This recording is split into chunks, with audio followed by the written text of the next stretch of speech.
Et bah parfait, ma petite assistante d'atelier s'est montrée. Salut, bienvenue dans cette nouvelle vidéo sur la chaîne.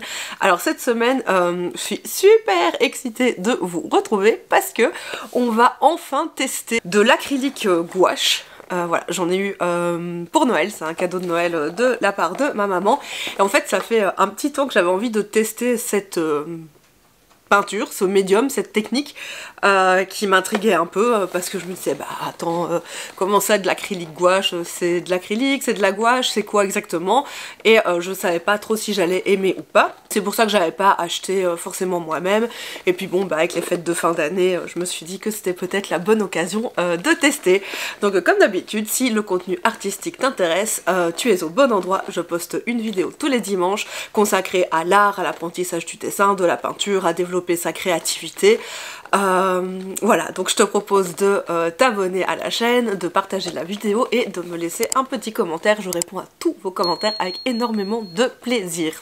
Quoi de mieux pour bien tester ce médium que de réaliser ensemble une illustration. Je vous propose qu'on réalise cette illustration avec l'acrylique gouache. Je vous ai filmé pas mal de sa réalisation, mais pas tout parce que ça a été quand même assez long. Il s'agit de l'orphelichat.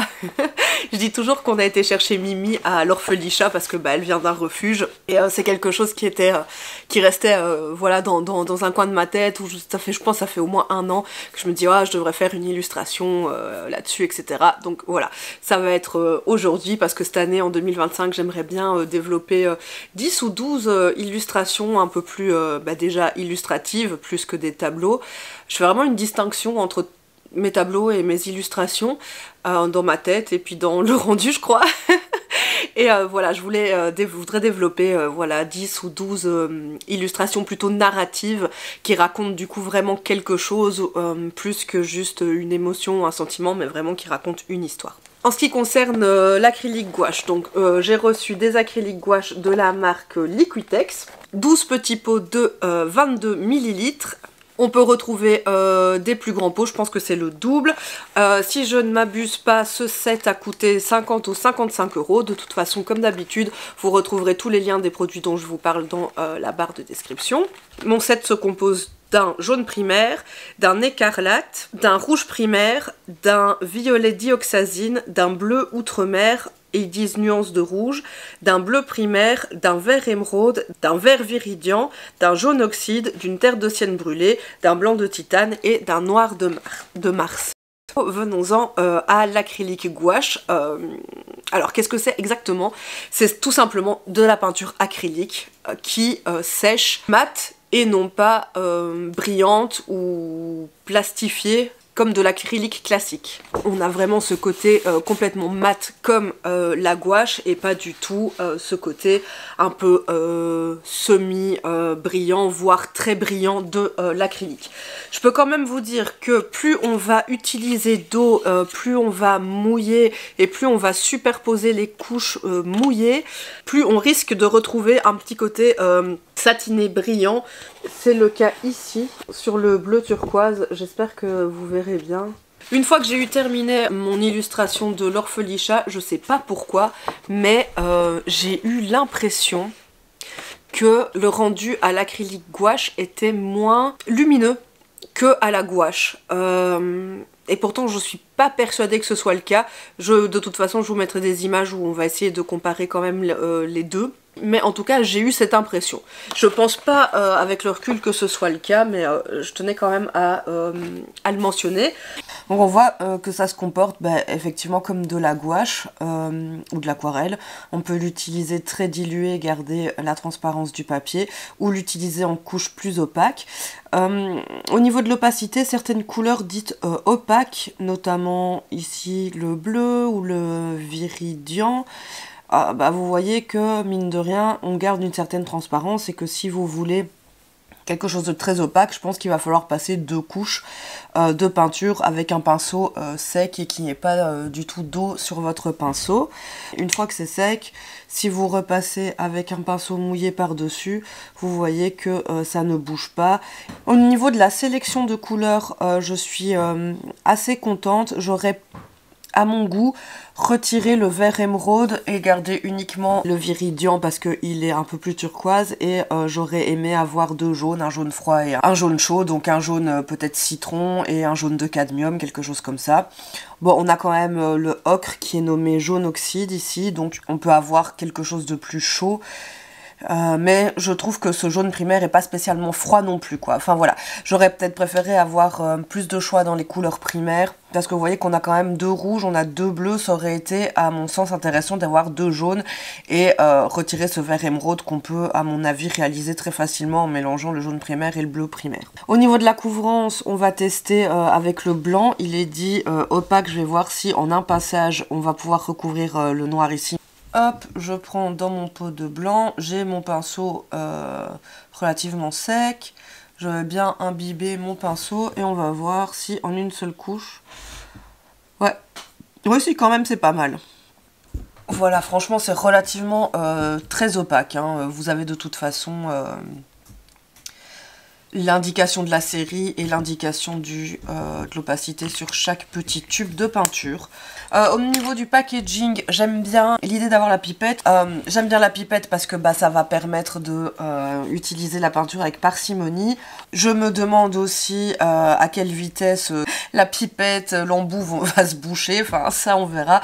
Alors voilà, je voulais quand même tester à l'application de voir la différence entre du coup l'acrylique gouache, l'acrylique et la gouache. Et on va aussi essayer de mélanger les différents médiums pour voir un petit peu ce que ça, si ça fonctionne et ce que ça rend. Du coup, j'ai choisi du rouge en me disant que ça se verrait mieux.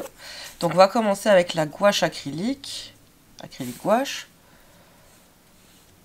Voilà, et on va la diluer.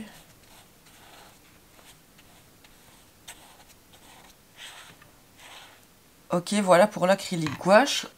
Alors la gouache, déjà, ouais, on voit que c'est pas du tout le même, enfin la sensation, on sent vraiment que c'est pas du tout le même liant dans la consistance de la peinture. La gouache est beaucoup plus collante que l'acrylique gouache. C'est plus collant, c'est plus épais, c'est plus dense comme peinture.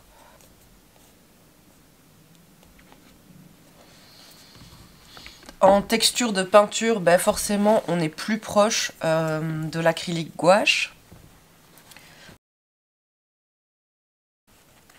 Du coup, voilà pour le côté acrylique.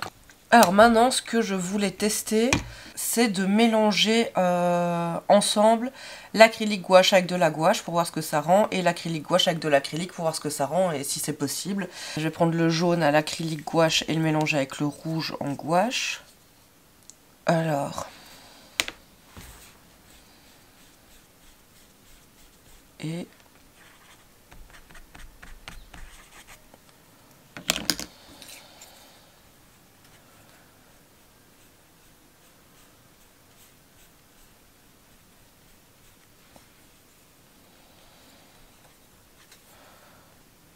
ok.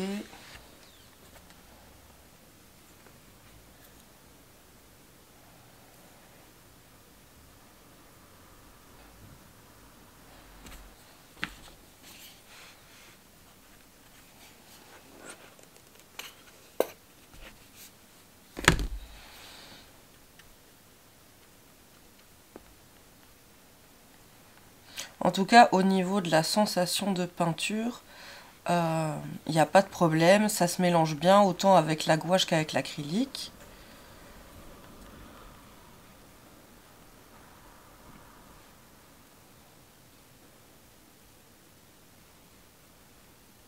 Ok. Alors voilà pour la différence de rendu, donc acrylique, acrylique gouache et gouache. L'acrylique gouache a plus un rendu comme la gouache, c'est normal, c'est à ça que, c'est à ça que sert ce produit. Bon après ici, l'acrylique que j'ai choisi, c'est pas l'acrylique qui a le rendu le plus plastifié, le plus shiny du monde. C'était donc une acrylique Amsterdam. Au niveau des mélanges, ça a l'air de vachement bien se mélanger avec les deux autres peintures. Et on a un rendu qui va être alors complètement mat, tant à la gouache que à l'acrylique. Je voudrais juste voir, maintenant que c'est sec ici, comment se comporte du coup la propriété de réactivation à l'eau de la gouache. Ici il n'y a que de la gouache, donc ça doit se réactiver. Ça, oui voilà, c'est de la gouache, ok. Donc vous voyez, désolé mon pinceau n'est pas hyper propre, mais que quand c'est mélangé avec l'acrylique gouache, ça ne bouge plus. La gouache ne se réactive plus. Ça peut être une astuce à prendre en compte si vous avez de la gouache et que vous avez envie de sceller une couche. Pourquoi pas mélanger votre gouache avec de l'acrylique gouache, ça fonctionne très très bien. Et le rendu est pas mal du tout, je trouve. Papier qui est un Paint On de Clairefontaine, donc ça je sais qu'il tient très très bien l'acrylique, qui tient, c'est un papier mix média quoi, donc il va pouvoir être mouillé sans problème.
Sinon au niveau du travail avec ce médium, je l'ai trouvé très intuitif, très facile. J'ai au début été assez perturbée parce que comme ça ressemble effectivement à de la gouache, je m'attendais à ce que ça se comporte exactement comme de la gouache, mais comme c'est de l'acrylique, on n'a pas cette propriété de réactivation de la gouache. Donc quand on fait de la gouache, une fois que la gouache est sèche, si on remet de l'eau, si on repasse avec notre pinceau mouillé par-dessus, on peut réactiver la couche du dessous. Personnellement, quand je fais de la gouache, j'adore ça, je m'en sers beaucoup, notamment pour réaliser mes mélanges de couleurs directement sur mon papier et pas forcément dans ma palette. Et surtout, ça me permet de changer mes couleurs, changer mes valeurs au fur et à mesure du travail, puisque je peux comme ça revenir complètement sur une couleur et la remélanger si j'ai envie. Là évidemment ce n'est pas le cas puisque c'est de l'acrylique et non pas de la gouache, donc en fait une fois que c'est sec, la peinture reste complètement sèche comme de l'acrylique et ne bouge plus sur le papier. On peut évidemment repasser une couche par dessus, ça va pas bouger. Donc c'est quelque chose que j'ai dû prendre en compte au début, notamment pour le ciel. Au début je me suis dit ah oui c'est vrai, je peux pas faire comme avec la gouache. Et sinon à part ça, je trouve que c'est une peinture qui se travaille super bien. Je trouve qu'on a quand même un temps de travail qui est assez correct. Comme j'ai travaillé en plusieurs jours et j'ai travaillé dans cette palette, le soir quand j'arrêtais de travailler je pchitais avec de l'eau dans tous mes petits pots là, et le lendemain je pouvais réutiliser sans problème la peinture. Elle n'avait pas spécialement séché. En revanche quand elle est sur le papier elle sèche. Voilà, ici on est en hiver donc ça sèche pas en 2 secondes, mais ça met pas non plus 3 heures à sécher. Pour ça c'est vraiment top. Au niveau de la façon de la travailler, on peut la travailler à diluer avec beaucoup d'eau, comme j'ai fait par exemple ici pour le ciel, pour laisser ressortir le blanc du papier. Et on peut également la travailler en couches de plus en plus épaisses, directement sortie du tube, pour une couvrance plus dense. Et donc j'ai vraiment travaillé comme je le ferais à la gouache en fait. J'ai beaucoup plus travaillé comme si c'était de la gouache que comme si c'était de l'acrylique, parce que j'ai pas forcément tendance à travailler mon acrylique de manière très diluée. quand je fais des tableaux sur les premières couches, mais elles vont de toute façon être recouvertes en général complètement. Mais ici, j'ai laissé des couches très claires et très diluées. Ce que j'ai apprécié également, c'est que du coup, comme les couches ne se réactivent pas, j'ai pu faire des lavis en fin de travail. Ça a été le cas pour refoncer un peu le sol. C'est quelque chose que les lavis que je fais pas du tout à la gouache à cause de cette propriété de réactivation de la gouache. J'imagine qu'il y a moyen de le faire, mais perso j'ai pas encore trouvé une technique qui me permet de le faire assez facilement, donc j'évite. En revanche évidemment je le fais sans souci à l'acrylique. Donc voilà, je suis très contente d'avoir testé ce nouveau médium. Est-ce que c'est un indispensable ? Non, vraiment si vous hésitiez entre de la gouache, de l'acrylique ou de l'acrylique gouache, si vous avez de l'acrylique et de la gouache, je suis pas sûre que ce soit super nécessaire d'avoir les trois. En revanche, si vous aimez ce rendu mat de la gouache mais que vous n'aimez pas ou que vous n'arrivez pas à travailler avec cette propriété de réactivation de la gouache, alors vraiment l'acrylique gouache c'est fait pour vous. Par contre ça va pas remplacer de l'acrylique traditionnel. Vraiment au niveau des sensations de peinture, au niveau du rendu, ça ne se comporte pas du tout de la même manière, je trouve. Bref, je trouve que c'est un médium qui est plus proche de la gouache que de l'acrylique, mais avec cette propriété de l'acrylique que quand c'est sec, c'est complètement sec. Et ça ne se réactive plus, ce qui peut être un très bon avantage. Ce qui peut également être un inconvénient pour certaines choses, comme par exemple le travail des dégradés de couleurs. Je trouve que c'est plus facile de réaliser un dégradé de couleur à la gouache grâce à cette propriété de réactivation que à l'acrylique, parce qu'il va falloir travailler plus vite et être beaucoup plus sûr de soi sur son dégradé, je vais dire entre guillemets du premier coup. Mais ça se fait très bien, hein. On a vraiment le temps de travailler ça sans problème. En tout cas voilà pour un premier test des acryliques gouache, j'ai vachement aimé. Nul doute que je referai d'autres illustrations avec ce médium. Si vous avez des idées d'illustrations, aussi un sujet que vous avez envie de me voir dessiner, n'hésitez pas à le dire et peut-être qu'on se fera une autre session acrylique gouache. S'il y a des choses que j'ai oublié de vous dire dans cette vidéo, parce que vraiment c'était une découverte pour moi, eh bien il y aura d'autres vidéos consacrées à ce sujet plus tard. Je vous remercie d'être resté avec moi jusqu'ici, j'espère que cette vidéo vous aura plu. N'hésitez pas à me dire en commentaire s'il y a des médiums que vous adorez et que vous aimeriez que je teste ou que je devrais absolument découvrir. Moi je vous fais plein de gros bisous et je vous dis à la semaine prochaine dans une prochaine vidéo. Salut!